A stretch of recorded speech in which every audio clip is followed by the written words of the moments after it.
Hello, everybody. It's me, Brandon Straka from the WalkAway campaign, and I'm coming to you today with a very special interview, actually, a very special guest.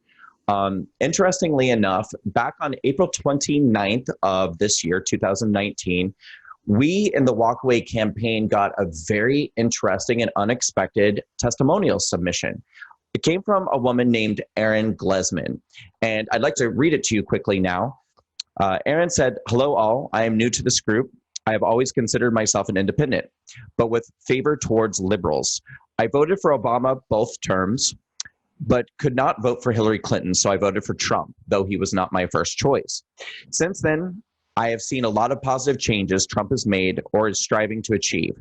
I believe he really puts our country's needs first. I just cannot stand with the libs anymore and don't feel that they are taking our country in the right direction. The 2020 election is extremely personal to me because Pete Buttigieg is my brother-in-law, and I cannot imagine him and Chasten being the voice of our country. The maturity level and lack of experience has me extremely concerned."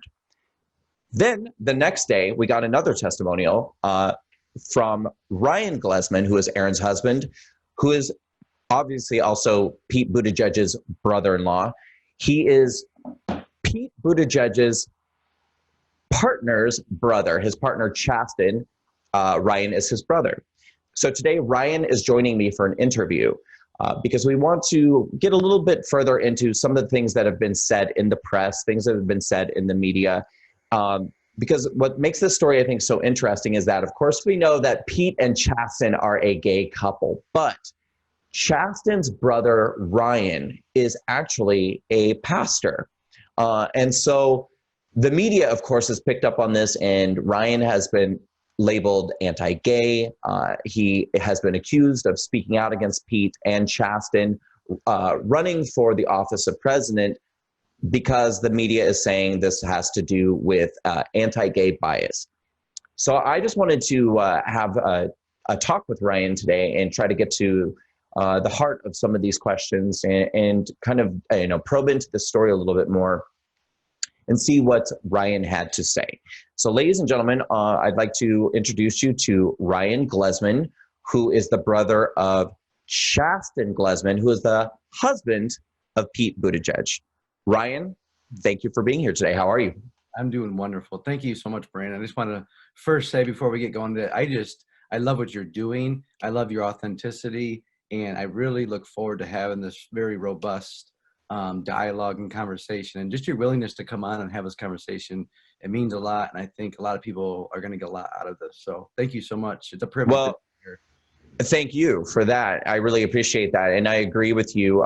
You and I have had a couple of conversations on the phone, so I have a little bit of a perspective of where you're coming from, just so that the audience knows. I have intentionally asked you several times not to say anything more while we're on the phone because I really wanted to get into everything on camera. So I have kind of like a basic foundation of where I think you're coming from, but I really wanted to explore this for everybody to see. So so they'll be kind of finding out in real time as I am where you actually stand on a lot of this and why you chose to be outspoken about this and why you chose to make a testimonial in the WalkAway campaign. So why don't we start there? Your testimonial is actually not that long either. I'd like to just read it really quickly, and we'll probably flash it up on the screen too for people to see. So on April 29th, your wife made the testimonial first, and then the next day, April 30th, we got this submission from you, which said, "Hello, I'm brand new to this group, and I must say I love what I see happening across this country. Yes, I regrettably have voted for the other side. I now vote for the side I personally think has the country's best interest, and that came through Trump. The upcoming election in 2020, I think, will be one of the most important elections in a very long time, with the left becoming more and more extreme. My brother is Chasten Glezman, married to Pete Buttigieg. I love my brother and will never speak negatively against him or his partner on personal issues. I will, however, speak up on what I think is best for our country, and that is not through them or the party they represent. The agenda from Pete and the rest of the country is far from what this country needs. I look forward to walk with and walk away from all of with all of you. As a follower of Jesus Christ, I look forward to standing with you, no matter your color, belief in Jesus, no belief in Jesus, gay, straight, doesn't matter. May we unite as citizens of the United States of America and stand up against handing over this wonderful country. May God be with us all. Okay, so this was the testimonial that we received from you on April 30th. And obviously, the first question I think that a lot of us had was this real and was this legitimate? And so I had to call you on the phone to authenticate that very fact. So let's start there. First of all, so you are Chasten Glezman's brother. Absolutely. I am. Yeah. I am his brother. I grew up in the same house with him. Can tell you many stories. So yes, absolutely. I am Chasten's brother. Yeah. Okay, tell us a little bit about your family. How many other siblings are there? And mom and dad, your parents together? Yeah, mom and dad are together. I'm the oldest of three. So there's a middle brother named Dustin, and my youngest brother, Chasten, happens to be the youngest of the family. Okay. We grew up in Traverse City, Michigan. Pretty normal upbringing, I would say. Went on family vacations, went hunting and fishing together. Just a lot of things that we did up in northern Michigan together. You know, just a normal upbringing. Did Chasten do the hunting and fishing as well? He did. He didn't do the hunting part, but he did take part in the fishing. He would go on you know, my dad would take the three boys on a fishing trips, and he would go with us. You know, that started to taper off the older he got. But yeah, younger, absolutely, yeah. Well, because I did a little bit of reading, you know, and some of these stories that have come out where Chasten is kind of describing his experience growing up. And I actually related to a certain degree with a lot of it because I too grew up in a small town in Nebraska. I too had older brothers, and there was a lot of that hunting, fishing, kind of outdoorsy woodsman kind of thing going on that I did not want to be doing at all. And it sounds, according to what Chasten said, at least at a certain point, he didn't really want to either. So I sort of identified, I think, with a lot of that. But that's okay. It is okay. It is okay. It's okay. But so what led us to the point where on April 29th, your wife decided to leave a testimony on the WalkAway campaign, and the next day you did too.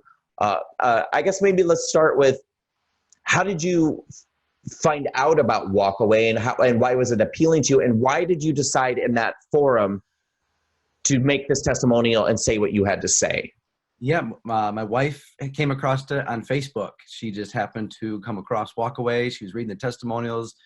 She's like, wow, this is amazing. Such a diverse group from very different backgrounds. And she was reading through them. She's like, this is powerful. And then we kind of were joking, like, you know, what's the probability of, you know, people from our point of view who are very closely related to someone who is running on the Democratic side? And we're like, could this be good for the country? Could this seem like a family feud? And my wife sat at her desk and she wrote the testimony. I read it. I'm like, that's really, really good. Again, that evening, I started reading through more of the testimonials, and I'm like, you know, this is really, really good for our country. People, I mean, I think everybody pulls something differently from the WalkAway campaign. Mm-hmm. But I pulled from it that I think is so powerful and still think is powerful is people being authentic, people being honest. To be honest with you, knowing what I know now and fueled by the decisions and the way I vote now, I was embarrassed to admit that I had voted Democrat. And some people had found that out. And I actually got some personal emails of people like, how in the world could you vote for them? Being a man of God, how could you vote? That came later in my life, you know, the faith part. But people were like, how could you vote? And what I pull out of it is just people being authentic, people being honest, people being like, for me, in my story, I wasn't an educated voter. I kind of went along with the rhetoric. I kind of went along with what people were telling me to vote, never really looked into it for myself. So that's what led us. And my wife's like, you should write one too. And I thought about it. And I said, you know, this could help other people. It could stir something in other people, that silent majority. We always hear about these people that have these stories, these feelings, but never get a platform to ever share it. And I think that's what your movement does so very well, is gives people a voice. It gives a platform. People are heard. And then just real quickly, we were embraced with absolute positivity. Still to this day, we have never received one negative thing from the WalkAway group. And I think that's powerful. I think you should be proud of that, because it's not all Christians. It's not all No, atheists, not all gay people. It's not all straight people. It's not all it's not black all people. Republicans. It's not all Republicans. Yes, absolutely. It's a great point. But in that, there's this unity, this commonality of we're going to treat each other with dignity and respect, and we're going to have open conversation, open dialogue, and we are going to respect and treat each other fairly. That's powerful. I don't think there's anything else out there that I know about in like a context that you have provided. That was powerful to me, and it's encouraging, and I think it's exactly what we need in this country is people to be able to have good, honest dialogue like what you and I are doing right now. Just good, open discussion in a safe environment. So I agree. Well, first of all, thank you again. I really appreciate that. And I agree with you so much. I've said before, and I'll say again, that I think that what we've created in WalkAway is kind of a slice of America at its best, and exactly the way that America should be, because it's true. We don't all agree on policy issues. We don't all agree on religious beliefs or non-belief or where we come from. But what we do is we engage in these kind of conversations with mutual respect and open heart, open mind, open dialogue. And you're absolutely right. I mean, first of all, we don't tolerate people attacking other people, but it's honestly something we rarely ever have to deal with. Right. Because I think people step into that space and they automatically kind of feel the vibe, which is that, okay, this is cool. I get to be thoroughly and authentically myself. And the rules of engagement here are that in exchange for getting to be thoroughly and authentically myself, I don't get to judge or attack other people for being thoroughly and authentically themselves as well. Yeah, no, yeah, it's wonderful. I wanted to ask you, you said you kind of went along with the rhetoric when voting Democrat. Now, to me, that's a little bit interesting because it makes perfect sense to me for minorities in this country. But you being that stereotypical straight white man that we like to talk so much about, what was the rhetoric that was appealing to you about the Democrats? And that might not be the best terminology, but just kind of went with the flow of, if you really look at mainstream media and what they're showing, what I mean by like CNN, outlets like that, the friends that I was around at that time, that's what I mean by that, just rhetoric. Just that's what they were saying. We didn't really get educated. You just had to go vote for Obama. That's what you do. That's just what I was told that time, for that time frame.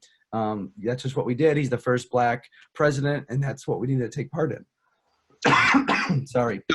So would you say part of what you might have referred to as rhetoric had to do with the message that this was about progress, that the Democrats were, I guess what I'm asking here was there anything in your mind that would have suggested that to vote Republican is somehow regressive or somehow not in keeping with being tolerant or accepting of minorities or things like that? Absolutely. And you always heard, they would always, teach you and tell you, well, if you vote Republican, you're going back to 1950s. If you want to be with the times, they just want to go back to slavery. And that's just kind of what they would, be putting into our minds. And I think they're still doing that today. If you vote Republican, you're going back to the 50s, you're going back to slavery, which is not true. We'll probably get into that later. But if you loved America at that time, what I was at that time being taught by the influences I was around was, well, you have to vote for Obama because he's the first black president. Now, I don't think we should denounce somebody for their skin color, but I don't think we should vote for somebody for their skin color, or if there's somebody is gay or not gay. It comes down to policy. But at that time, I wasn't educated. I wasn't looking into it. That was completely my fault. But that was the rhetoric that I was hearing. That's the rhetoric I just kind of bought into. That's the lies and deception that I just absorbed. And I moved forward with it. And I went to the voting polls and voted. I regret that today, but we can't change that. We move forward. Where do we go now? Now I get educated. Now I look into. And I have a really hard time believing if you love this country, I just don't see how with their current way they're going, what I mean by Democrats, I don't know how you can say you love America and vote Democrat in their current what they're portraying, the movement they're moving to, the extreme views. I would have a hard time hearing a good debate saying that's the best way to vote now. So Yeah. Well, I mean, and I think we should get into this a little bit more later, but I do think that, and I'm basing this a lot off of my own previous thinking as a liberal. I think that there's this sort of idea that a lot of liberals and Democrats have that America has the foundation to be great, but that it isn't great and it never was, but it has the potential to one day be great. And so you're always kind of like chasing this carrot with liberalism of, and all of us want the country, but I don't think any of us think, like, oh, we're good. Let's not change a thing. Everything's great. Like, let's not, that it's not that whatsoever. But I mean, liberals, I think, I don't think that they like America in its current inception or any inception that's ever really existed. They like the utopian vision of what it could be, but never has been. And I think that that's very problematic in a way, because yes, we've always had problems. And yes, there have been many times where large groups of people have thrived, and America's been great at the great expense of smaller groups. But that doesn't mean, that we have to throw the baby out with the bathwater. I think that what we do is we make improvements on what we've done wrong. We certainly learn from the horrible things that we've done to certain groups of people, and we make changes, but we don't throw out everything that we've ever done. Absolutely. Right. Yeah. So I want to ask about, you said you are a pastor today, right? I am. Yeah. I'm in my office right now. So, but you said that came later in life. So you weren't always a religious guy. I was not. Actually, I lived most of my life not a religious guy, not following Jesus. Got very much caught up in the partying scene, that whole life with drugs and rock and roll and doing things that I regret today. No, that I did not I was not always Pastor Ryan. I was probably the complete opposite, Pastor Ryan. So see, I think your story, this is what I think gives you a certain amount of street cred. And I think makes your story so interesting is that you did vote Democrat. You weren't always religious. Because this is, one of the things that I think is kind of a cross that, I guess, I don't know if that's a pun, a cross that a lot of religious people have to bear is that, many of them were religious or very faith-based since going back early in their life. And so they've kind of only had that one experience. Yeah. But you've had some really nasty accusations leveled at you when the fact of the matter is you weren't always this way. This is something you kind of came into. And again, we'll probe, I think, a little bit further into that. But I want to kind of establish your background because it's interesting, I think, for people to know that, you did vote Democrat. You did vote for Obama. You weren't always, a really faith-based, like super religious guy. But these things kind of came later for you. And can you talk to us a little bit about what your relationship was like with Chasten when you were growing up? Yeah, it was very good. It was good leading up to the time he came out to tell the family he was gay. It was great after he said he was gay. We had a very, very normal relationship. He's my baby brother. I mean, yeah, I would pick on him like any other older brother, not in the context of him being gay, but just in general. We laughed, we joked, we went on family vacations together. We had a very, very good, normal relationship between him and I in a brotherly sense. Yes, was he into different things at that time? Yeah, I was into different things at that time. But when it came to family and being brothers, that it doesn't change. And still today, it doesn't change. My feelings for him don't change today any different now with him being in politics than they did before he got into politics. So, did you have any indication or knowledge that he was gay when you were growing up together? Yeah, I had. What was that? Did you suspect? I did suspect. To be very honest, I suspected probably around the age 14, if I had to go back and kind of rack my brain, that I had some thoughts that he probably was gay. It didn't surprise me when he came to the family and said, hey, I want to come out of the closet. I need to do this for myself. I'm gay. It wasn't a shock. It wasn't, we didn't treat him any different. And so yes, there was suspicions. There was, I kind of assumed to be honest with you, that he was gay, and it didn't make me think any differently of him.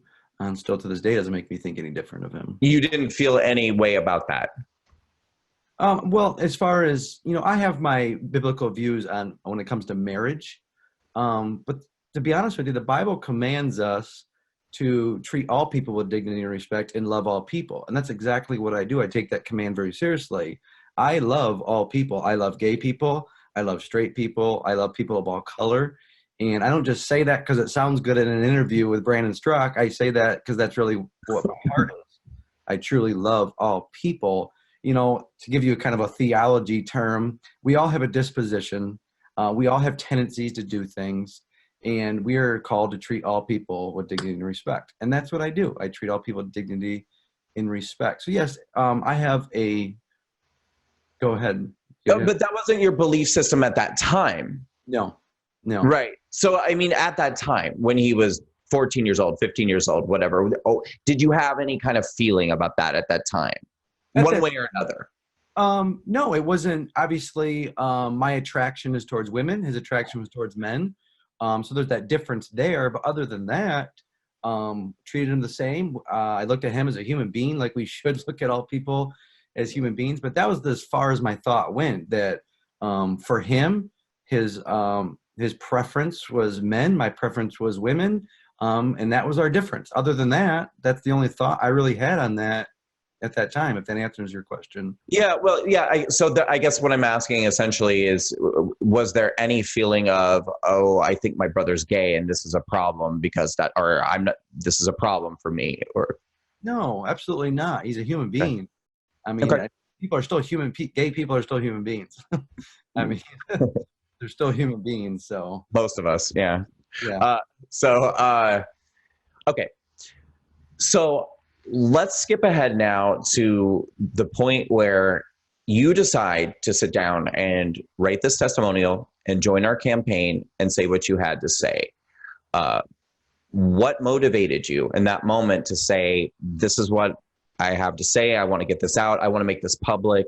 You didn't have to do that, but, and there must've been some knowledge there that in writing something like that, in something like the WalkAway campaign, where we do get picked up by media a lot, that this could be much bigger than just a post that you put on a Facebook group.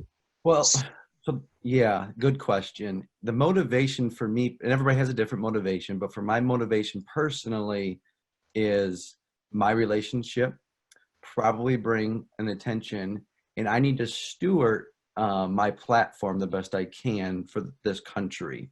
I feel a sense of responsibility as an American citizen to stand up for the best thing for this country. And doing that, I thought this might bring some motivation, to bring some awareness. You kind of brought up earlier about the street cred, to kind of use your terminology, that I wasn't always a Republican. I wasn't always a faith-based person. So that could give some credibility, speaking into people saying, listen, yes, my family member might be running, but listen, I love them. But if we want to look out for the best part of this country, we really need to educate. We really need to look into this. And this isn't a personal bash. This is standing up as a sense of responsibility for the best thing for our country. I mean, the Democrats and the liberals are headed in a direction that would destroy this country. And I mean that. And that's why I said in my testimony that 2020 is probably, I thought 2016 was important, and it was. It was a very important time in history, but 2020 is times that by 50, times it by 100, whatever you want to add to it. I agree. This is an extremely vital, pivotal point in our country. So what fueled me to write that testimony was I needed a sense of responsibility. We always say, well, somebody else will do it. Somebody else will step up. Somebody else will speak out. Well, if we always think that way, we'll never get anywhere. So everyone has a voice. Everyone has good knowledge if we use it wisely. And we all need to steward our influences the best we can. We all have circle of influence around us, right? Every one of us in America have an influence of people around us. So I'm stewarding my influence for the best of the country. So that's what fueled that, to see where it went.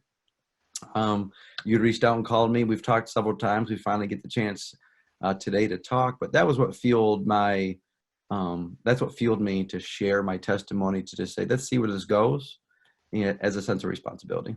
But there must have been some part of you that felt like this could cause big problems within the family, or, I mean, even say with your parents or where was your head with all of that? That's a great question, and nobody's ever actually asked that in the media. And so for you to bring awareness to that, I thank you. You're I'm welcome. doing my best to tread the best I can. My family dynamic has been very rocky ever since I became a Christian. So there really was no fear of, let's just say, ruining relationship. What's already happened has happened, and I don't have very good relationship with my middle brother, Dustin. We have a phenomenal relationship. We talk often. But when I became a Christian, when I became a believer in Jesus, that changed everything. And I became on rocky soil. It became this, oh, you must think you're better than us. You may think you're holier than thou kind of attitude. So to be honest with you, when I wrote that, there was not one part of me that said, will this affect my family? Because we were already on rocky terms. That's Wow. probably not what everybody wants to hear, but that's the truth. So that never crossed my mind. I think I articulated in a way that was not a personal attack. This was not an attack on my brother or Pete or my family. This was, hey, let's look at policy. I didn't get into it in that testimony, but my mind was thinking, this is about policy. This is about America. This is about our future. That's what's important to me. And to be honest, if there's family members that take offense to it, that's okay, because it's worth it to me. That can be mended, that can be healed over time. But for right now, 2020 is coming up quickly, and we need to take this very seriously. To me, it's not a game. This isn't just something we're just, oh, whoever becomes president becomes president. No, this is very serious stuff here. So, Well, and nothing that you've said so far in conversations that I've had with you, or in the testimonials that you or your wife, Erin, wrote for WalkAway, indicate that there's any kind of personal attack going on here, or any desire to, spill the beans about any sort of personal details or anything that, I mean, it's true. You mostly have kept this to a speaking out on behalf of the country and making this about a policy kind of thing. That being said, I still, to me, I registered a good sense of surprise, I guess, if you will, because certainly I have some very strained relationships within my own family as well, but I don't know that I would have had the nerve necessarily to write a post about my brother in a public forum like that. Knowing, I think, both how it would be construed by my family and how, if the media got hold of it, how they would construe it. And so you had already thought about that. You must have been prepared for the idea that the media might pick up on it. I mean, did that cross your mind? it did cross my mind. I was still surprised at the hate mail. I was still surprised once the media kind of started moving forward and different interviews came. It still surprised me. It surprised me how negative people really do think, even though we can think, but then when you start getting I'm sure you've gotten hate mail, and it still surprises me. Yes, I thought about it, but isn't it worth it to me? Isn't it worth it for the country to go through these things, to take the lashings, to say, to me, it's worth it. It doesn't mean that I'm putting a lesser value on my family. I love them dearly, love them greatly. But this is our country. This is where my son's going to grow up. This is where he's going to be, and I take it very seriously. So to me, it's worth it to get the backlash a little bit, as long as we keep it in a mutual respect. I respect my brother Chasten greatly. He works very hard on the campaign. They're traveling all over. I have a great respect for him, even in my disagreements. And family members need to learn, and people in America need to learn, that we can have disagreements, but we can get along without bashing each other personally, if that makes any sense. It makes perfect sense. Was there any part of you that thought about drawing attention to yourself, that this would be perhaps an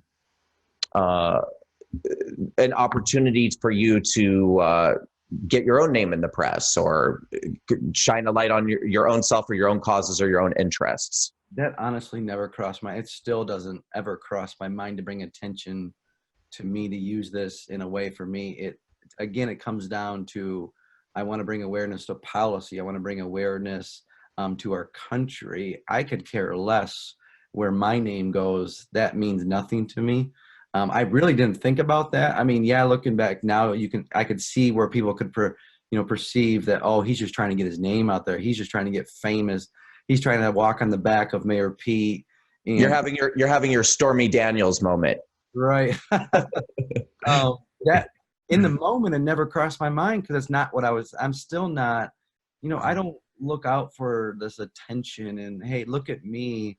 I don't think I'm better than anyone. So it's just bringing awareness for our country. Okay. That's all. So I read your testimonial, and in it, of course, you referred to yourself as a pastor, talked a little bit about your faith. And one of the first questions I had is, I think anybody, probably most people would have, is the basis of his reluctance to want to support or endorse Pete or Chasten based in any sort of faith-based problem that he has with them being gay, problem with homosexuality. And that's why I picked up the phone and I gave you a call. Yeah. Because first I wanted to kind of just get to know you a little bit and check up on you, because I figured, the media will pick up on this. A lot of people are not going to be kind about it. And I wanted to make sure that you were doing okay, and that, just get a feel for the temperature of the type of response that you're receiving.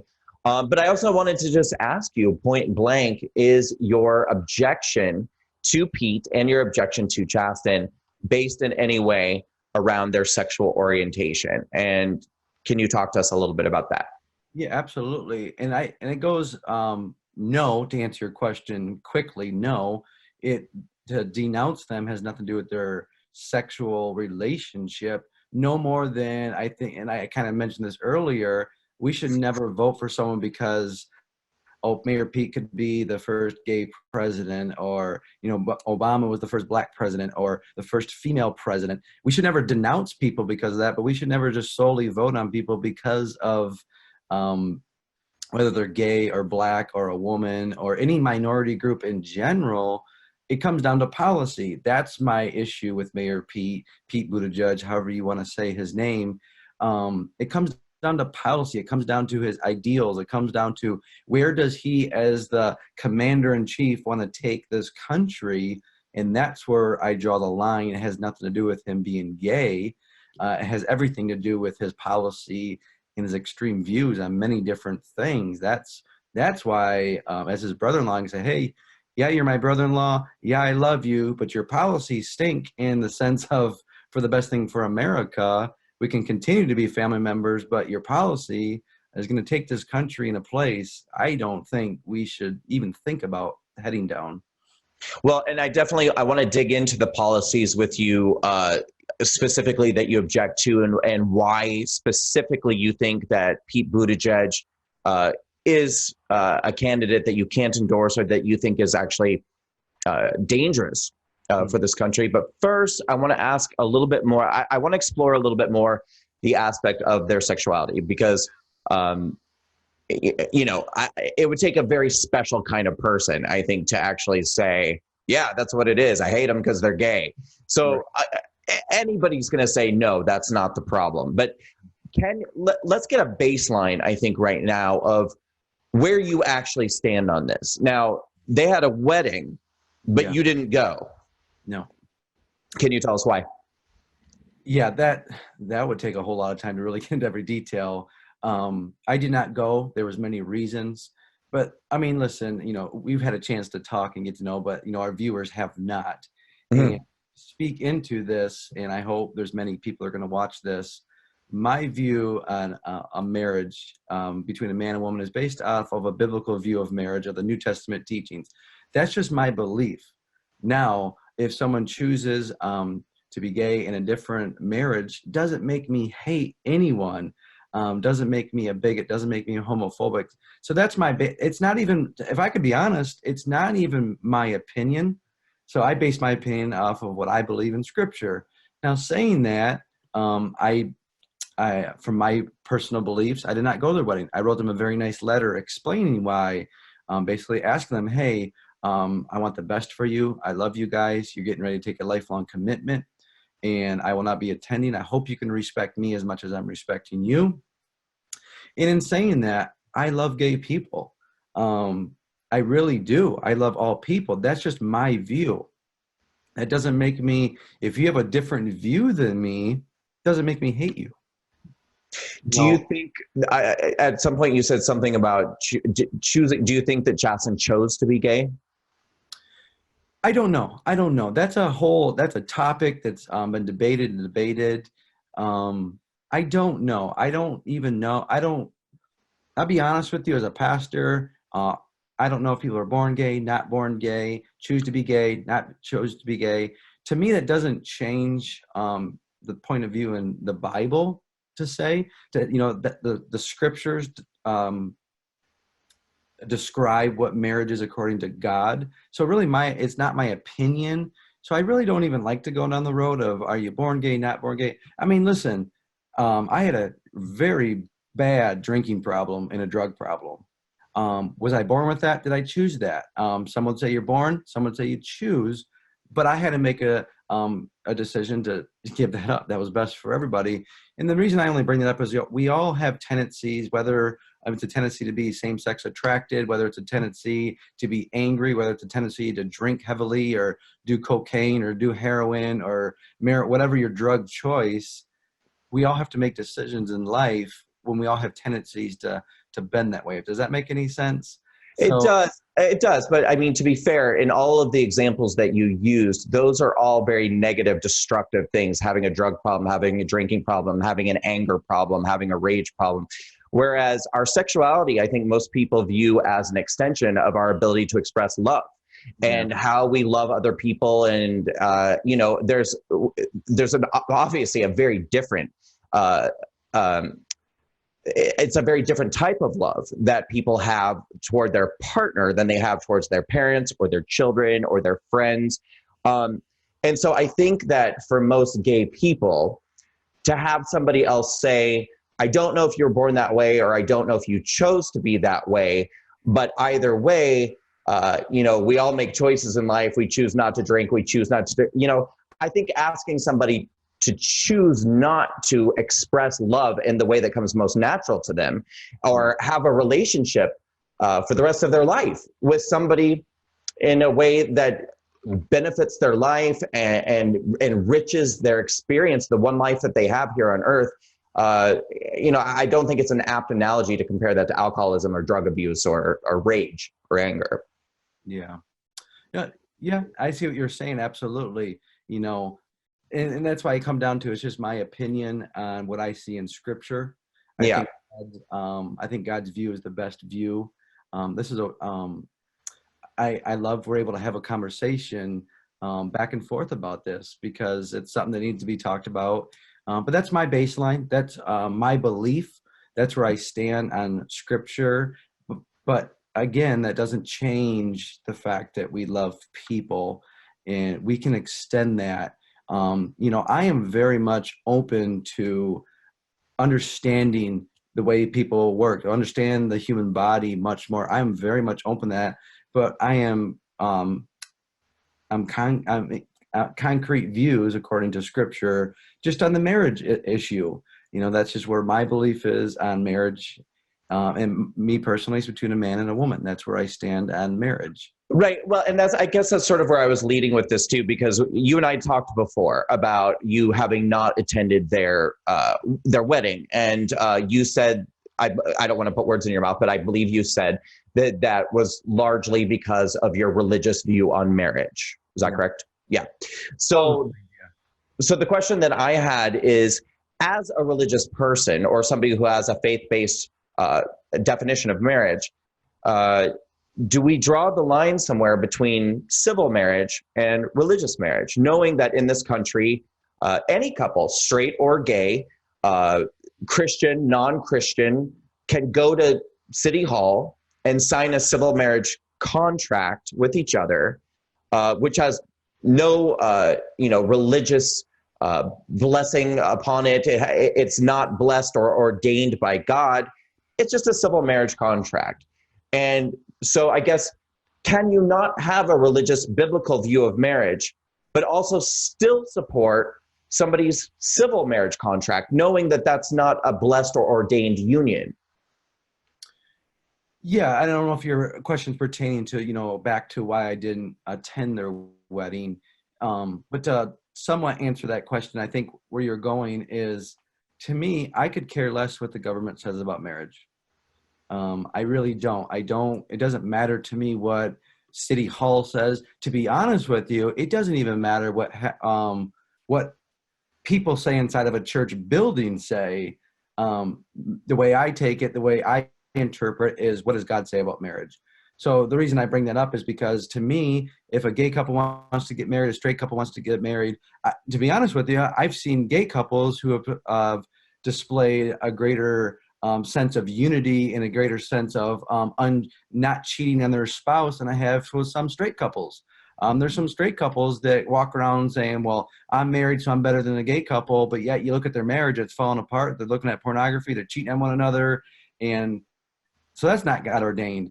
You know what I mean? Right. Yeah. I bring this up is because it doesn't matter what the courtroom said, in my opinion. It doesn't matter what the courtroom says. It doesn't matter what there's some churches that have some different views too. So it doesn't really matter to me what the government or even churches say. To me, it matters what does God say. So to me, it doesn't matter if a gay couple wants to get married. It doesn't matter to me. I'm not ever going to fight that. I have no intentions of fighting that. I know and you might be asking us because we do get some Christian leaders out there that's like their number one agenda is to go attack gay marriage. Well, I'm called to love people. I'm called to care for people, and I'm called to share the truth of Jesus to people. That's what I'm going to focus on. I don't really care what government says about marriage. I don't care what people say inside of church buildings about marriage. I care what God says about marriage. So, yeah. Yeah. And for me, it's, honestly, I just legitimately wanted to hear what you have to say, because I feel like, yes, obviously the focus of our talk today is going to be on your relationship with Pete and Shaston, but I feel like we also have an opportunity here to have a very interesting conversation about several different issues. Me being a former liberal gay man, I'm very pro-gay rights. That's never going to change. I've always been pro-marriage equality. I still am as a conservative. I personally cannot come up with any logical reason why we should deny a same-sex couple the right to go to City Hall and get the same civil marriage contract as a heterosexual couple, particularly when, as you just said a moment ago, I too know gay couples that have been together and they've been monogamous and they've been displayed great fidelity to one another for 25, 30 years. And then I know straight people who are on their fourth or fifth marriage. And so to me, I can't come up with a logical reason to deny the civil marriage contract. Now, religious, I do believe that religions have the right to decide for themselves what the rules are, how they interpret scripture, what is ordained and what is not ordained. I would never, ever fight for any church to have to marry a gay couple or any kind of couple if they don't want to. But to me, what I see to be a hole in the logic of the religious marriage argument as it pertains to civil marriage is most people I know who object to gay people having the right to marry don't necessarily object to, say, a Muslim couple or a Hindu couple. And I'm thinking to myself, well, that's not God ordained either, because they don't even believe in the same God. Right. So, shouldn't you only be okay with Christian heterosexual couples getting married? I don't know. I just want to hear what you think about that. Yeah. And not to just repeat myself over, and this is what it comes back to. What is God? God of the scriptures, the triune God, the transcendent God is what I'm going to say, because you brought up a great point that people believe in different gods. There's only one God, the triune God, God the Father, God the Son, God the Holy Spirit. That's what I believe in. So I'm never going to fight. If Muslims want to get married, they should be able to get married. If gay people want to get married, they should be able to get married. Anybody who thinks they should get married should be able to walk down and get married. I think that's civilly, I think that's fine. What happens is when we start fighting things, we start choosing, and then that's why we get the rhetoric of the bigots. That's why we get the hateful speech, is because we're so, and I'm trying to speak on behalf of Christians who represent Christianity falsely. We are called to love people. I know I keep repeating that, but that is very important. So if people want to get married, they should be able to go get married. I don't think a gay person should be denied the same rights that I have to live in America. If they want to be gay, whether it's chosen or they were born that way, whatever belief you believe doesn't matter to me. They should still have access to healthcare. They should have access to get married. That's their choice. That's what they should be able to do. If Muslims want to get married, I mean, come on, we have to live in this world together, right? Right. I mean, don't we live in this world? So we need to live, whether people disagree with us or not, we need to get along. We need to love one another, and let's live and make this world a beautiful place. And that only happens by loving one another. I can have my beliefs. I can have very strong beliefs. I'm glad you brought up, because that kind of goes into the Equality Act, that one part I disagree with in the Equality Act is forcing religious places to have to marry people. That goes for straight people too. There are certain people I have said no to. I am not going to marry you based on my religious belief, not on civil issues, but on my religious beliefs. And I don't think, for any religion, I don't think we should ever infringe on that. So I'm very thankful that you brought that up, because that is one thing I will stand against.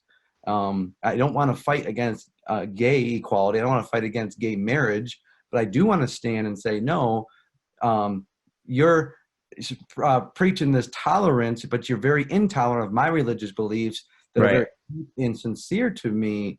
I have a problem with that. So, no, so if people want to get married, they can get married. That's my point on it. That was kind of a long, drawn out answer, but if you want to go get married, go get married.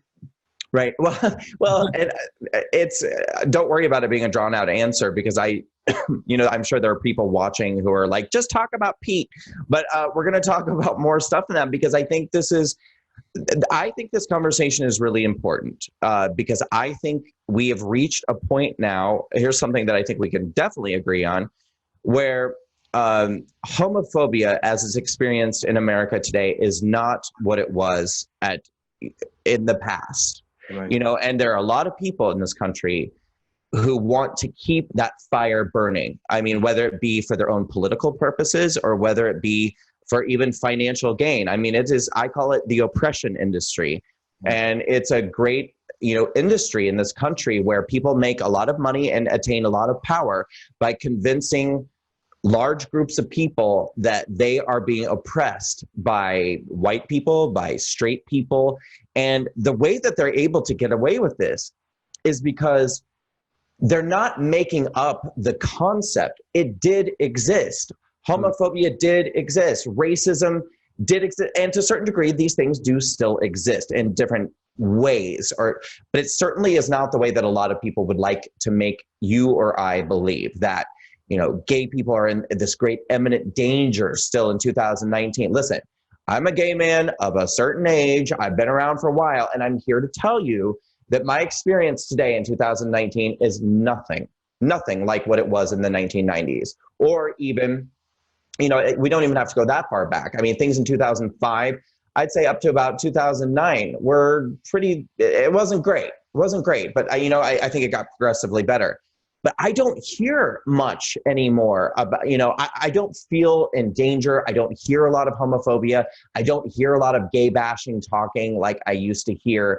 And so I think it's great that we've kind of gotten to this point where I can come from my perspective and my point of view. You can come from your perspective and your point of view. There are going to be things that we are in total agreement on, and there are going to be things that we're not.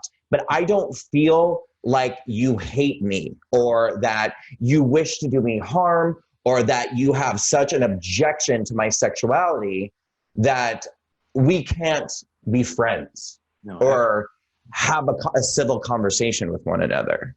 No, it's such a great point, because it's so true and that comes back to, when I was kind of joking about, like, we have to live in this world together. You and I can make this world a better place working together. That's right. I mean, That's right. I truly believe that. And I think you already are. And I look forward to future things of working together, because what I hope comes out of this is to convey to the American people that, hey, we just went through a topic that we disagreed about. I don't know if people really caught that. You know, Right, right. maybe they did. Maybe they're hating me right now, but maybe they disagree with you. But whatever, it doesn't matter. They may not have noticed. They may not have noticed because I wasn't screaming, "You're a bigot! You're a bigot!" And because we were just like calmly and jovially talking with one another. Yeah. I mean, if you think about it, I'm married to my wife, love my wife dearly. We don't agree on every issue, and maybe that surprises some people. It's okay to disagree. Right. It's okay, and you have your very strong beliefs.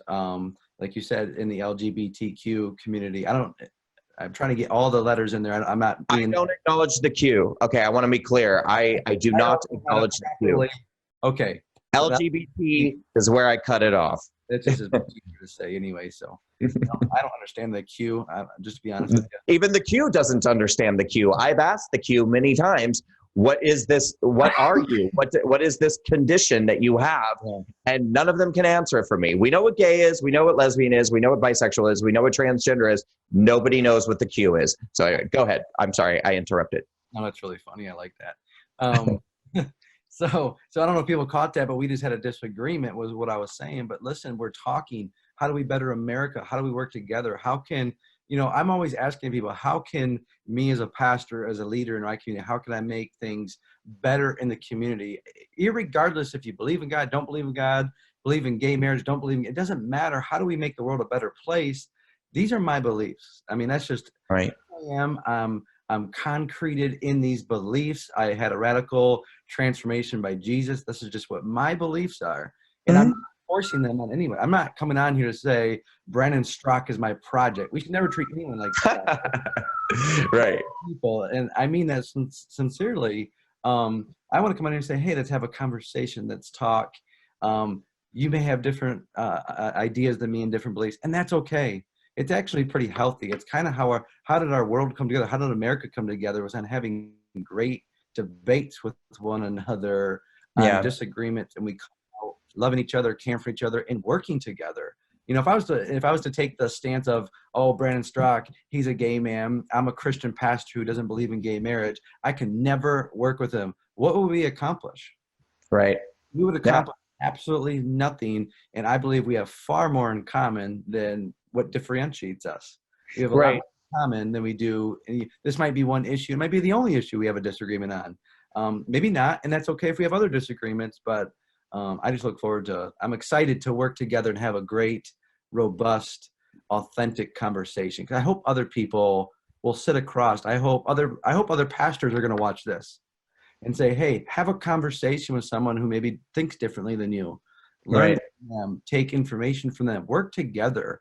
Stop drawing these, I believe in the wall, but don't put walls between people in America working together. So, well, Ryan, I can tell you this was my experience, and I know for a fact this was not the experience yet of nearly enough gay people, and probably the majority of gay people, because and I think it was instrumental in me even converting from liberalism to conservatism. But even as a liberal, and even before gay marriage was enacted by the Supreme Court in 2015, I always said, going way back to the 90s, going back to 2005, I always said, it is not important to me that anybody like or celebrate or endorse or approve of my sexuality.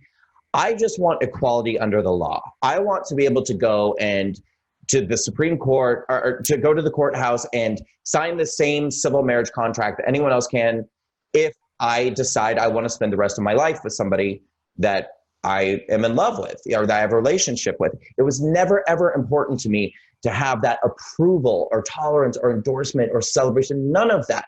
And so now that we've gotten to this place, and I guess I want to make this part really clear. When you're in a class of people who doesn't have that right, particularly at a time where people are so openly disapproving of who you are.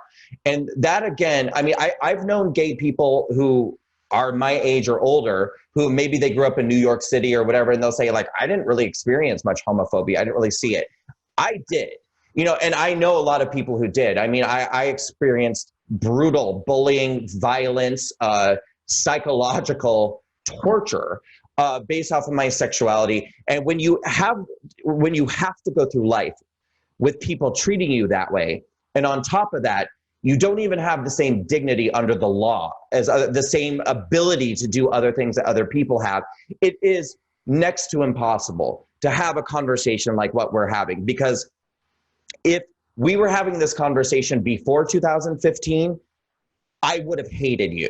I would have had so much resentment and hatred and hostility toward you that I would not have been able to sit here and have this conversation with you in a way that is civil or whatever. And frankly, the way I would have been behaving and presenting myself would have lended credibility to the people on the other side saying, see how gay people act, see how they are. They can't be civilized. They can't be, but no, it's like being a caged animal filled with rage because the other side, you feel like they can't. I would be sitting here going, where's your compassion? Where's your ability to see what I'm feeling and what I'm experiencing and what I'm going through?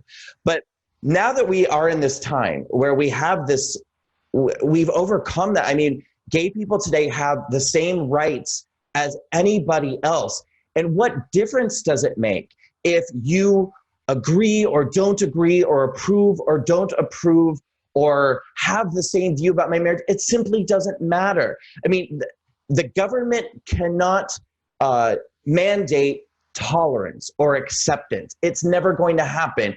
I mean, you cannot force people to accept or love or agree or celebrate who you are. You have to just sort of say to yourself, look, I got what I wanted in this situation, which was the same civil rights as everybody else has.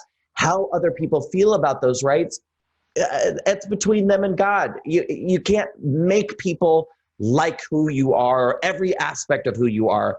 It simply is never going to happen.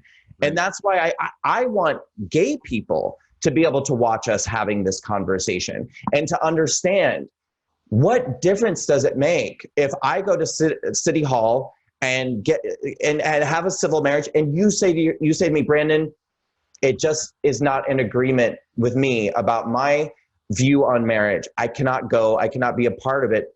What difference does it make? It's fine. It's fine. Yeah. And yeah, it's so true. That's wonderful. And when you agree with me that isn't there hypocrisy in wanting the endorsement, wanting the celebration? Because couldn't the religious then flip that? I mean, sure. Not everybody is agreeing with the way I believe. And again, we keep going back and forth. You know, you don't agree with, my view on marriage. Now, it's never going to happen. One, because it continues to divide us. Right. It continues to separate us and that's what I feel like the LGBT community, they want the religious side of things, the evangelicals, to endorse it, not just tolerate it, but to endorse it and to celebrate it and to say, well done, we approve of everything you're doing. That's, to me, hypocrisy of pride flags on the altar, pride flags on the altar. But yeah, it's insane. Again, then the evangelicals, which we don't, we're actually the most tolerant people on the face of the planet, I believe. Now, yes, there's extremes. Yes, there's people out there that make a bad name for people, but that could be flipped too, because I'm not going and making every single person agree with my view on marriage. It's just my belief. I share it. I preach about it, but I preach in a way of I share from my beliefs. Now, people can choose to agree with me. They can think I'm phony and crazy. And again, I'm the same way. It doesn't matter to me. This is my belief. This is what I believe. So I believe there's a lot of hypocrisy and division when we sit there, especially, and again, from the evangelical side. I hope people sit there and say, why is he not drilling Brandon? Why is he not saying, no, we need to stand up. We got to get the pride flags removed. It doesn't matter. And the same coming from your side. I loved what you said. It was beautiful about, listen, it doesn't matter. This is, those are your current views. Our current state where we are on this planet at this time, these are our views. These are our beliefs. Now let's work together. Let's work together. It doesn't matter. People aren't endorsing the Christian flag. People aren't endorsing my beliefs on a daily basis. I mean, some are, but especially LGBT, it's like this war. It's like they're creating this division, in this victim mentality. They're like, oh, we're at war with the evangelicals. We're at war with these people. All you're creating is hostility and division, and we all live on this planet together. We're not doing any good together if that's all the way we think. Is I want my way. I want my way. So. You know what's so interesting about what you just said is that I kind of had a light bulb go on in my mind at that moment, because I was looking at it. You and I sort of in a way represent two distinctly different outcomes or points of view on the exact same issue, because you're sitting here saying, there's sort of this war being waged on, and the way that it affects, say, the religious side, whereas I'm looking at the exact same thing and I'm saying to myself, what a shame it is that gay people are not recognizing that they're free. You're free. I mean, it's the media and what I call the LGBT powers that be, that none of us voted on. I mean, but they're the people who run the LGBT magazines, the people that run the human rights campaign, the oppression industry, all these different people that get to control the narrative of what's going on. They don't want gay people to realize that the world is such a better place today than it was years ago, that we don't have to be at odds and at war with religious people, with Republicans, with people like you. I mean, you and I probably ideologically couldn't be more different on this issue. And I'm totally cool with it. Like, it's fine. It's absolutely fine. And so, I mean, I know what it is to live in that state of hatred and rage and fear and anger towards the other side. And I have been completely released of it and set free through the knowledge that I've gained in the last couple of years, that Republicans are not, at least anymore, what I had believed that they were. I think the religious community has changed, not necessarily their view, I'm not saying that, but I'm saying the way in which they temper that view or interact with other people based off of that view. But it's the people, the liberal media and the left does not want Black people, brown people, LGBT people to know that they are free. Amen. And that's what I think is so amazing about this movement and what we're doing, people on our side, is because we, the ones who are actually accused of being racist and bigots and homophobes, are trying so hard to tell individuals who are Black and brown and LGBT, et cetera, they are lying to you. They are lying to you. And it's all a ruse to control you, to control your mind, to control your behavior. You are actually free. Right. That's exactly what's happening, is when they can control the way you think, they control the way you vote, they control everything that comes through that. So right. They want to control your mind. They want to think, they do it and both sides do it. They want to control you. Mostly liberal side is very extreme on it, but they want this fear mentality, this victim mentality, like you're all victims, you're all oppressed, you're all, we can continue to fill in the lines, and they keep feeding that. And they want to, especially in the LGBT community, if we're still talking about that, is they want to think that every evangelical, that we wake up every single morning and we think, how in the world can we control these gay people? I think that's what the media wants to portray to the LGBT, which is so far from the truth. I look at people as people. I don't wake up in the morning and go, okay, what can I do to make the LGBT people just miserable today? Right. God, how can I pray for them today because they are miserable, they're in cage? No, that's not true. It's so far from the truth. I think sometimes people need to look up the actual definition of bigotry. This complete intolerance, that is so far from the truth. We are very tolerant. We tolerate all people. We love all people. But again, the media doesn't want conversations like what we're having go on right now. No. Oh my God. This is a disaster to the narrative of CNN. Are you media, maybe it'll go somewhere. But what I mean by that, they wouldn't have us come on the show and, okay, let's have a gay man and an evangelical pastor talk. What they would do is say, we can't do this because they won't get along. They hate each other and they won't be good for media. Right. No, well, what they would do is have a hysterical gay man come on, and then they would just put up, what is the word? Let me start again. What is the word? what they would do is just have a hysterical gay man come on and then put up like news headlines that are incredibly inciting about how Mike Pence wants to put gay people in concentration camps or, conversion therapy camps and stuff like that. And then have some hysterical gay person starts, screaming about homophobia in Nazi Germany in World War II or whatever. Yeah. So what we're doing right now is absolutely disastrous to the narrative of what it means, especially me being a Republican gay man. They definitely hate that. But listen, we've strung people along for a while now. So there are people I can tell coming out of their skin because they're dying to hear what you have to say about Pete and Chastity. There's one final thing I want to say to close out this conversation, which is that in reference to the comments that were made earlier about choosing to be gay or born gay, I can say unequivocally that I was absolutely born gay. I've never had an attraction to women whatsoever. I am attracted to men to a fault, to a great fault to my own personal productivity. And that has always kind of been that way. And I've personally never known any gay person who chose to be gay. I'm sure it exists at some point, but that needs to be said, I think, because that's something that I find kind of cringy.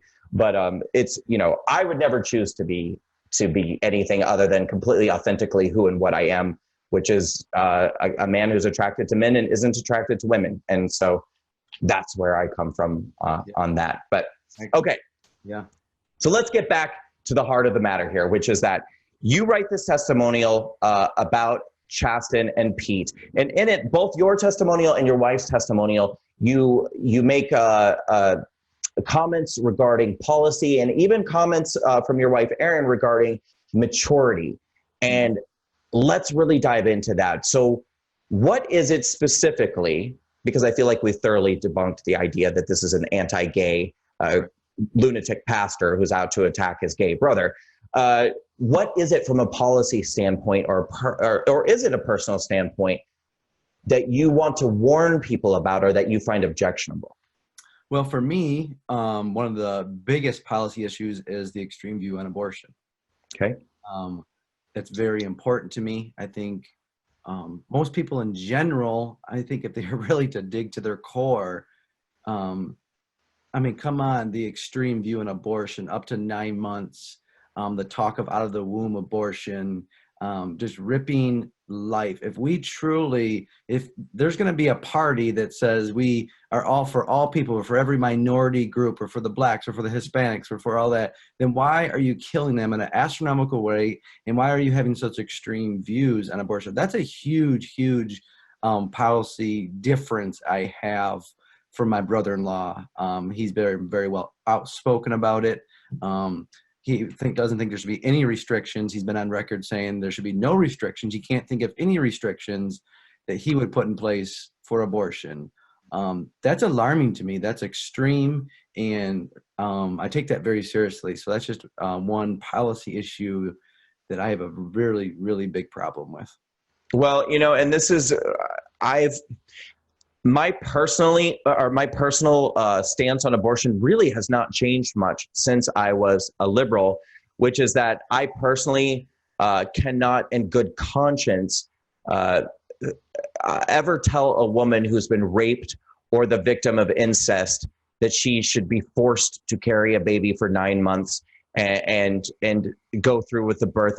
For me, that just disagrees with me in the strongest possible terms. However, I've always felt like it was kind of absurd that people could use abortion as a means of birth control and just, oops, I had an accident, went out last night, had too much to drink, gonna go have an abortion. And especially these people who 3, 4, 5 abortions in, I know it's a tricky topic. I know that people feel very strongly about it. There will be people even angry at me because I said that I feel like that there are caveats that we should think twice about. Can we force somebody to carry a baby? I know that. But you're right. I mean, we've now gotten to the point where the Democrats are arguing for literally up until the point of birth. Mm-hmm. I mean, that's a baby. And it's also, I mean, at that point, it's sort of like if you're that close to giving birth anyway, give the kid up for adoption, because what you're going to experience having an abortion is going to be virtually the same as giving birth. Just give birth and give the baby up. It's insane. Yeah, and I agree with you, but the fact of just having these conversations, the fact that they're even debating, to be honest, just my stomach was turning watching these debates of them almost arguing over who's going to be more extreme on abortion. To sit there and watch a panel of 20 of them over 2 nights, sit there and debate. Well, actually, the abortion was only the 1 night. So you have 10 candidates just sitting there going back and forth on who's more extreme on their form of abortion, and that's where you just see people like Pete just saying like, well, I don't think there should be any restrictions on abortion, period. And it's just, that's ridiculous. That's extreme. And we need to stand up against that. The rape conversation, that's a tricky conversation. Thankfully, statistically, a lot of the abortions don't come from the rape. I still look at the decency and the dignity and respect of all human life. Just me personally, I don't think a baby should be punished for the actions of the father. That's just my take. But this is something that we don't take lightly. This is something we don't wish on anyone. Agreed.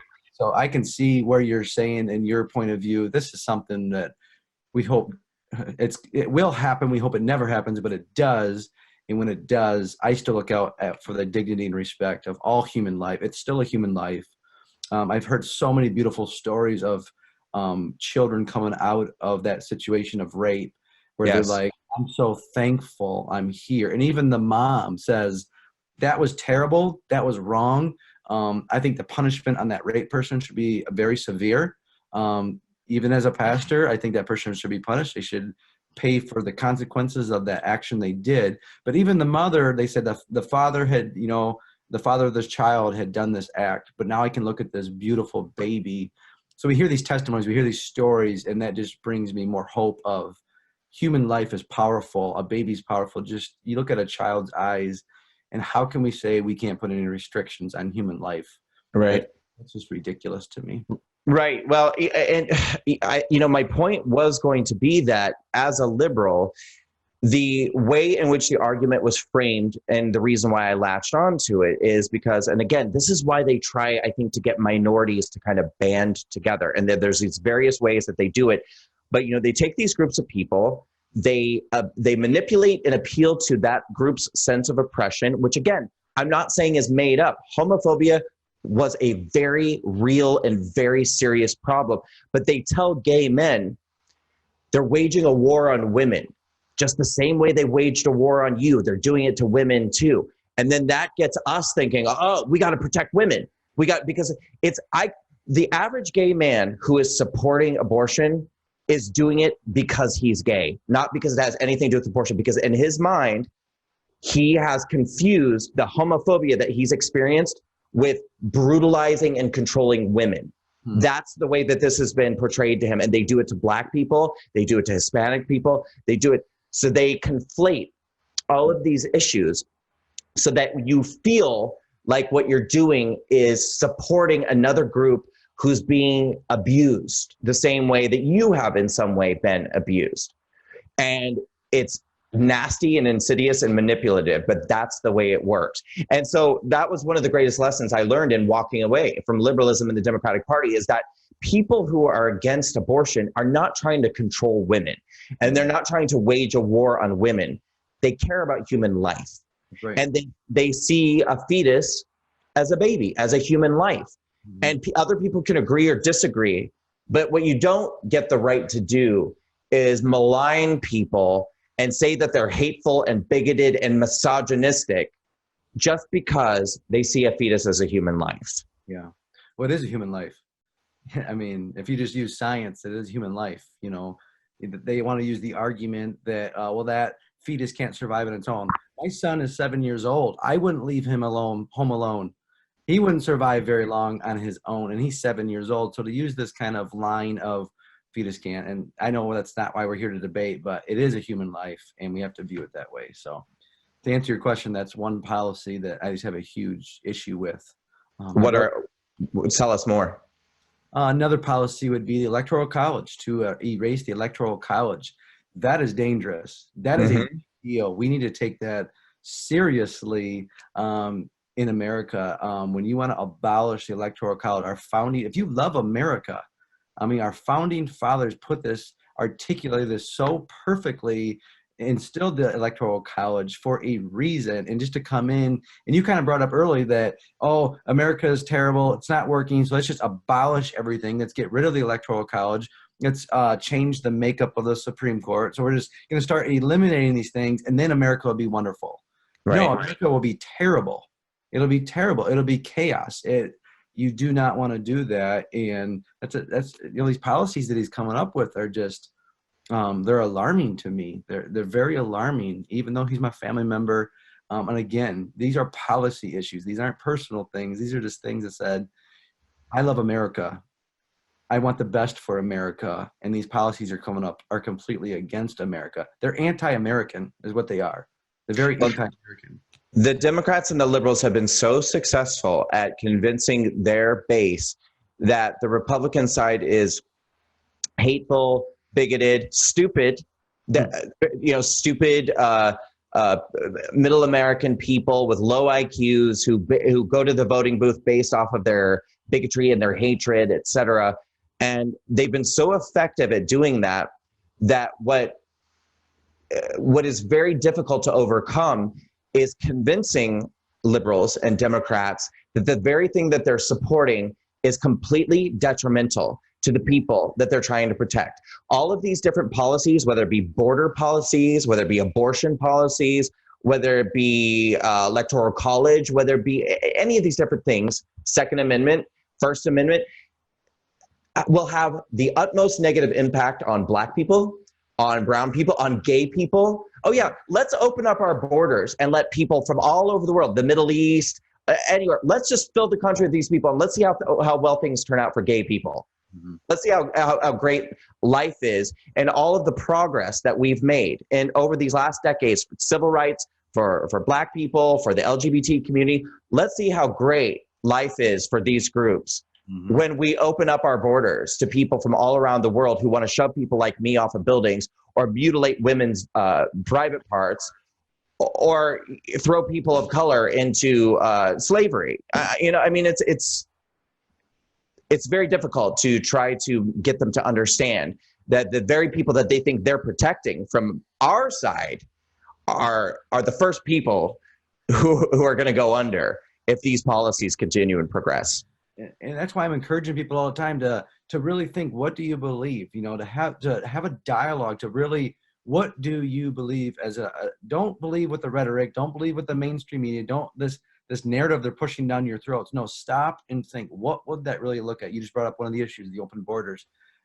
That's a very touchy issue, especially in the evangelical world and the world in general. I'll do it, the wall. That's like, I don't leave, just to kind of speak to that just a little bit. I don't leave my door open at night. I shut my door. I like to know who's coming into my home. We like to know who's coming into our church. People are welcome to come here through the proper channels. But yeah, what would that really look like to have completely open borders? What would it look like to get rid of the Electoral College, where you have people just running in a couple states that control this whole country? What would that, we could go even further into that, but what would that really look like to change the makeup of the Supreme Court? What does this, so I'm encouraging people, stop and think, maybe we can't convince them in one interview, but would people just stop and think, what would that really look like?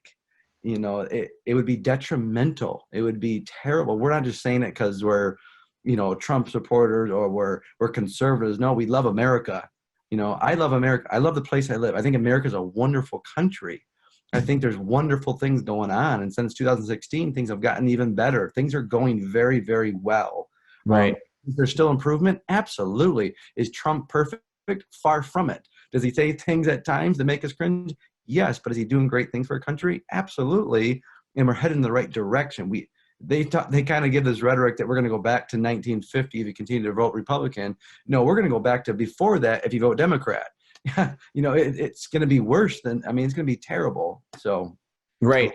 Well, and I think people need to understand too, when you say things like we love America, I think people need to understand we're not just talking about a flag No. or fireworks or a picnic basket. I mean, we're talking about people. Republicans love people, and we don't just love American people. We love all people, but we recognize that there are a lot of people in our own country who have problems that are yet to be solved. We have our own problems that have yet to be solved. We have homeless veterans, we have homeless children, we have homeless people, we have people who can't afford different crises, their medical crises, things like that.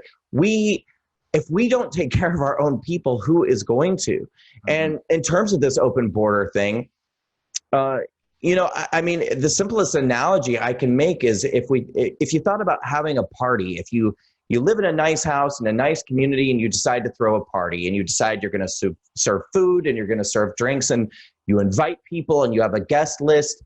Well, of course, as people come in, you say, yes, you're invited. Come on in. You're invited. Come on in. Would you allow anyone and everyone to come in your back door and join your party just because they're hungry or just because they want something hey, I don't live in a very nice neighborhood. I heard that you guys are having a great party. I want to come to a nice party. I want to have great food. None of those people would be okay with total strangers coming into their house and eating their food and drinking their drink and hanging out with their people just because the people said, but it's not fair. You live in a nicer house than I do. You live in a nicer neighborhood than I do. I want to eat your food. Those people would say, get the hell out of my house. But for some reason, well, it's not even some reason, it's a very obvious reason. Most of these people are not affected by illegal immigration in any significant kind of way. And they don't understand that there are people in this country who are very negatively impacted by droves of people coming into this country, into their communities, bringing crime, bringing drugs, bringing unemployment into their community, lowering wages. And once again, the people who are most disproportionately affected by these policies are low-income Black people and low-income brown people. And aren't those the people that liberals want to protect so much from big bad Republicans like us? Right. But we are the ones looking out for them. Absolutely. Right. And that's why movements like this are so important, to bring awareness, with your videos you're doing, with the town hall meetings you're doing. We have to get this message out. We have to share it. We have to stand up. And I'm glad it's not just an American flag. It is people. I bring up my son. My son's going to live in this country as well. I want the best for him, and it's not like, it's more than just religious freedom. We have that. We're free. We kind of talked about that. We don't want to go into where the liberal, the Democrat, people want to take this country. I can't think of a reason that it would be good. I just can't think of it. So I hope that people just continue to bring awareness, have conversations. I don't think we should look at them. Sometimes what I feel like sometimes on the conservative side, we view all Democrats and liberals as like the enemy. They're people. And I think we have to have conversations like you and I are having right now. Have a conversation with your liberal friends, your Democrat friends. Have an open dialogue. Like, hey, this is why I'm pro-life. It's not like a chant to be, right. No, this is why I'm pro-life. Can you tell me why you're pro-choice? Why are you personally, not because of what the party says or because your favorite candidate, why are you pro-choice? And what I find is a lot of people don't know why they believe what they believe. I was that guy. So was I. That guy. I voted Democrat. When people started having conversation with me, well, why do you vote this way? I don't know. Why are you for the Electoral College? I don't know. I had to start looking into it. You got to start learning for yourself, and it all starts with conversation. So that's what I really encourage people, is to have a conversation. Don't view all people as enemy. You know what I mean? These are people. We need to make this country great, make it greater. That's only going to happen when we work together. That's right. And what you just said perfectly explains why I encourage so many people in the WalkAway campaign to make their testimonials, even if they are conservatives or Republicans, the people that we call the walk withs, because it's so. Listen, the media is about like 90% liberal, if not more. And they're never going to, the liberal media is never going to come to you and say, tell us why you're a conservative, tell us why you're a Republican, and give you a fair shake. They're always going to portray you as a toothless hick who's a racist, picking your banjo out on your front porch and waiting to shoot Black people and shoot gay people, whatever. It is up to us to tell our stories and reclaim the narrative. And we have the motive we have the ability to do that now, which is the internet and social media. We have the ability to do that now. And so that's why I felt like it was so important for conservatives to tell their testimonials and say exactly, why am I against abortion? Why am I conservative? Why am I for the First and Second Amendment? Tell the truth about what it means to be a conservative. I know you don't have all the time in the world, and I want to touch on a few things before you have to go, which is the media and how you've been portrayed in the media, speaking of which. Yeah. I'm reading a headline here from the Daily News that says, Mayor Pete Buttigieg's hubby Chasten is attacked for family lies by anti-gay brother. That one's about you. And there's another one here that says, well, something about Chasten being homeless at some point. So can we talk a little bit about that? Well, let's start with when was Chasten homeless? Never. Well, he says he was. Yeah. And it sounds like he says he was because he had to run away from his homophobic family. Yeah. So where's the truth in this? It plays into this victim mentality. It plays into this poor me mentality. The media loves that stuff. They soak it up. Let's create a story. Let's make the evangelical pastor look like the enemy, like he's out to attack everyone. He hates all gay people. He wants them all hung, which is not true. It's completely false. I think we've kind of debunked that in the beginning. I actually had to ask a family about when I saw the article, I read he was homeless, and I'm like, he was never homeless. He was never shunned. He was never kicked out of our family. Where is this? This has to be coming from something. There's no way you can just make this up from something. I guess before he told the family he was gay, he was struggling for a period of time, and I guess he chose to sleep in his car for an evening or two. Perfectly adult, chose to sleep in his car, and I guess the media wants to portray that as a homeless guy. How old was he? I believe at the time he was around 19 years old at the time of this happening. Listen, all of us have fallen asleep in our car once or twice, and it sounds like you had a drinking and drug problem. So did I. Yeah. I'm sure I've spent more than 1 or 2 nights sleeping in my car. That does not a homeless person make. But you're right. I mean, the media, in addition to loving to, demonize you and sort of, I think, put him on a pedestal, they love a rags to riches story too. Oh, yeah. I mean, anything that is, the Cinderella locked in the attic, who one day becomes the first gentleman of the United States, makes for a great story. So you're here to say that's BS. He didn't get kicked out of the house. He wasn't homeless. He wasn't. The narrative is not there. Absolutely not. From the moment, I mean, literally, I can remember him. I'm sitting in the living room hearing I'm gay, and we're like, okay. I mean, it was not a surprise. We went on with our day like any other day. We hugged him. We loved him. We loved him. We still love him today. He was actually, I would say, embraced even more by the family. And maybe a false understanding of like, okay, he needs more love. Whatever the reasoning behind it, he was embraced more. He was loved more. He was welcomed more. There was never, ever, ever a time where he was ever kicked out of our family, ever asked to leave. There was never this, there was never even joking about it. I wasn't even a Christian at that time, but I didn't view him any differently. Okay, my brother's gay, what's for dinner kind of attitude. Like, I didn't think anything differently of it. So they got a hold of the story. However they got a hold of the story, now I'm a pastor. It makes a perfect I've used that term a lot, rags to riches. You take, Mayor Pete as a mayor. He's a mayor. My brother, they even go on in different articles to say how poor we were as a family. We're barely getting by. In that same Washington Post article, the family, if we had a jar of peanut butter in the cupboard, we were successful. I mean, listen, we went to the Bahamas. We went on a family vacation were we rich? No, we were not rich. We're still not rich, but we took a family vacation every single year. We traveled down the whole East Coast. We've been to Disney World several times. You don't do that being a poor family with barely peanut butter. Right. So they continue to make this story. They amplify what really is the truth.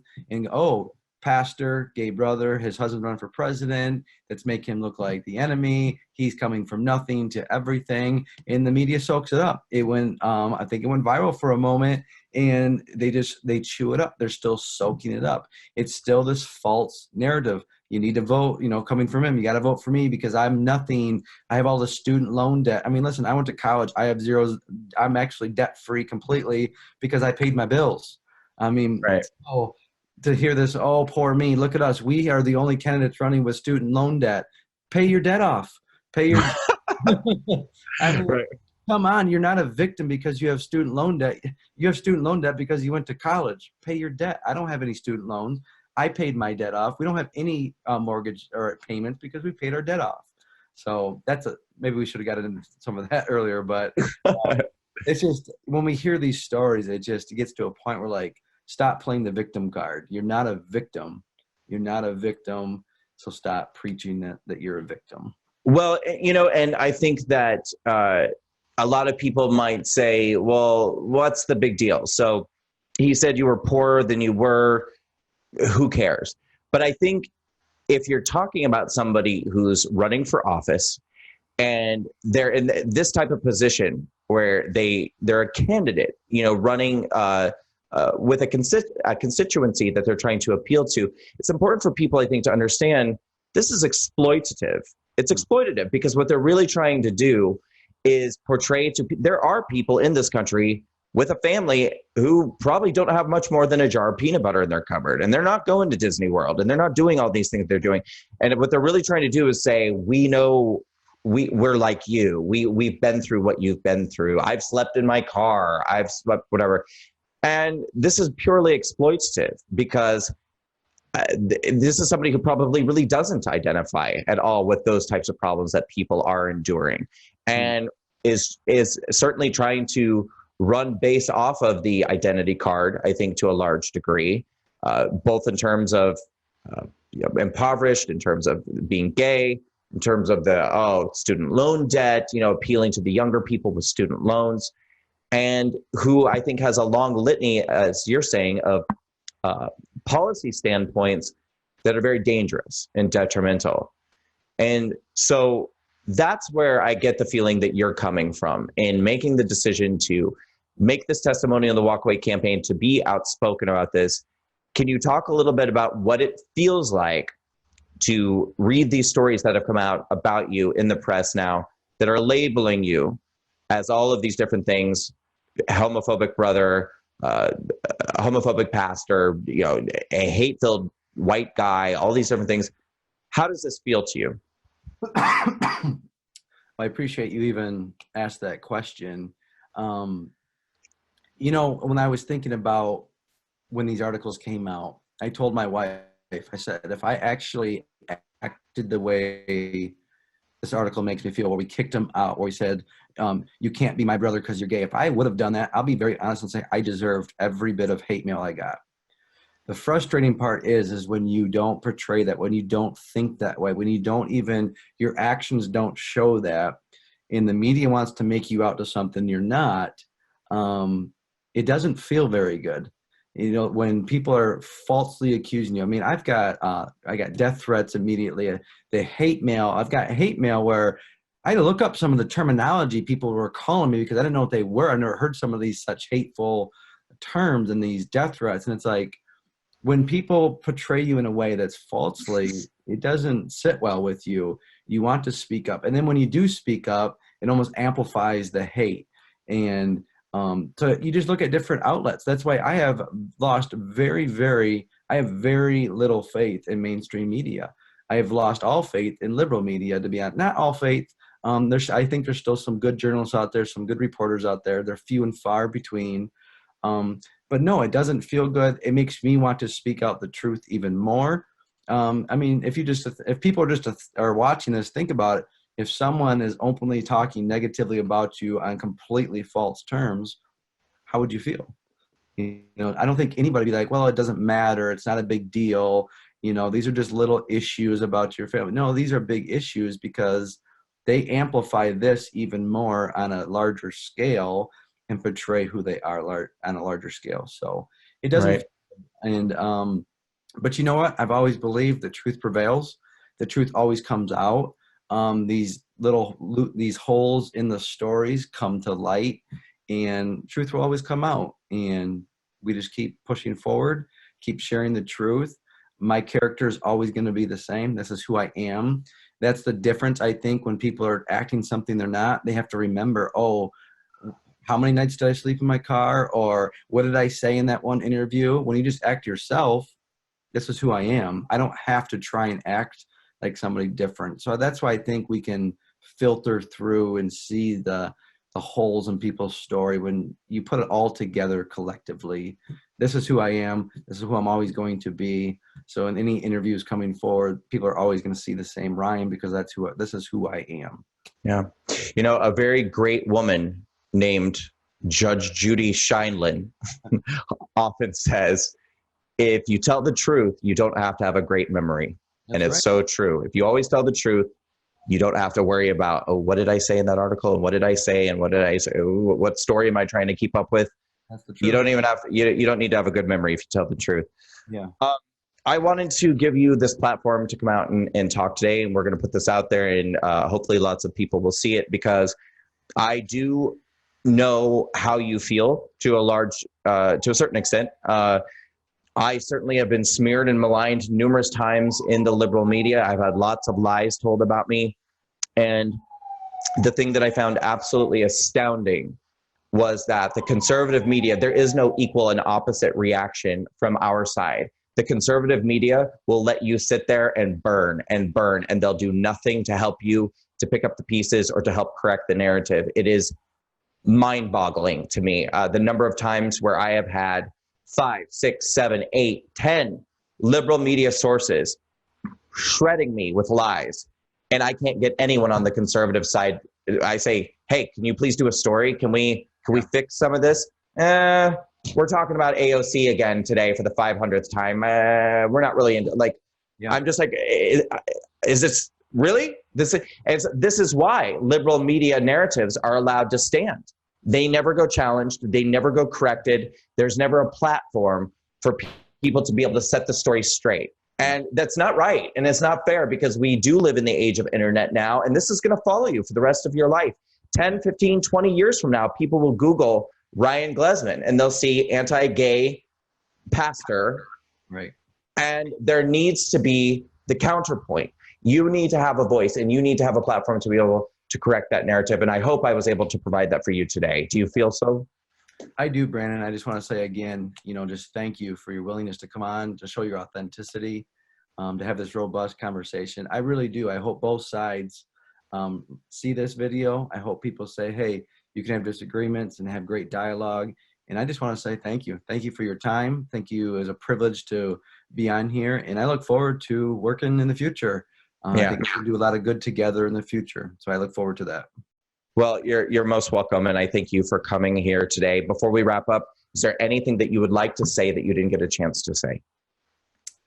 I think we covered it. I think there'll be some future conversations, maybe more in depth on some things in the future. But for today, I think we covered everything that we seeked out to cover. So let me just ask you quickly before we go. Do you love Chasten?